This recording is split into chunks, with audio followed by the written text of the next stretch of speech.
Hey team, hope everyone is doing well. In this instructional video, we are going to learn about how production subsidies can act as a protectionist policy in the global economy. So let's assume that we have a market domestically for solar panels, but this country doesn't have a comparative advantage compared to other countries, and so they import solar panels because the world price is going to be less than their domestic equilibrium. So we can see here this importing country at the world price is able to supply domestically at SD1. Domestic producers can produce out to that much, but domestic consumers, they love solar panels at this price, and they demand all the way out at DD1. That means that shortage, the difference between DD1 and SD1, is going to be made up by imports from foreign countries.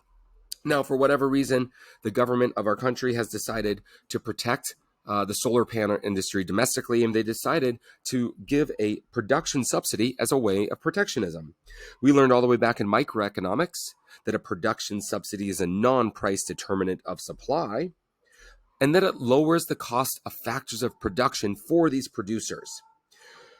They're encouraged to produce more because their cost of factors of production are decreased. And so it's a non-price determinant of supply. That means there's going to be a rightward shift in the domestic supply curve. So this becomes the supply domestic with the subsidy. Now, we're not limiting the amount of imports in this case. We're just being able to produce more because our cost of factors of production are less. These domestic firms are able to produce more and be more competitive with the foreign competition. Domestic producers are going to continue to sell at the world price, but because the cost of factors of production are less, their production is going to increase. So they continue to sell at the world price, but where that intersection is, this becomes the new domestic supply. So we can see domestic supply is increased from SD1 to SD2. Now, domestic demand has not changed. So that means that the difference now between SD2 and demand domestic 1 is the new amount of imports. So we can see that this still works as a protectionist policy because the imports have shrunk from imports 1 to imports 2. Now we know that this is a per unit subsidy, meaning that producers are going to receive that subsidy for every unit that they produce. And so that means that for every unit they produce, they're going to receive some extra revenue. We can show that here, represented by the price world that they sell at, plus the amount of the subsidy. So really we'd say the price that producers receive, PP, is equal to the world price plus the amount of the subsidy.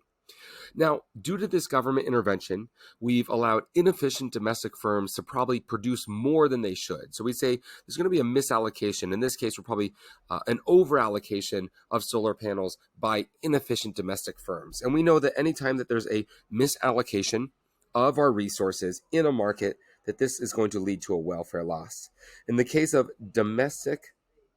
production subsidies for domestic producers, that welfare loss is going to be represented here by the shaded triangle. So once again, to recap, a production subsidy acts as a protectionist policy because we lower the cost of factors of production for our domestic producers, allowing them to produce more. So supply shifts outwards from SD to SD plus sub. They continue to sell at the world price though, so domestic demand doesn't change. But because the cost of factors of production are lower, they sell more or they supply more from SD1 to SD2. But we can see imports are shrinking because of this protectionist policy, the difference from imports 1 to imports 2. Because these producers receive an extra amount for every unit produced, they receive a higher amount for every unit, and that can be represented by P world plus sub, which is equal to the price that producers receive, PP. But due to this misallocation of resources and the over allocation produced by the inefficient domestic producers, this results in a welfare loss represented in the green triangle. In this video, we work to show how we diagram and work to explain a production subsidy as a protectionist policy.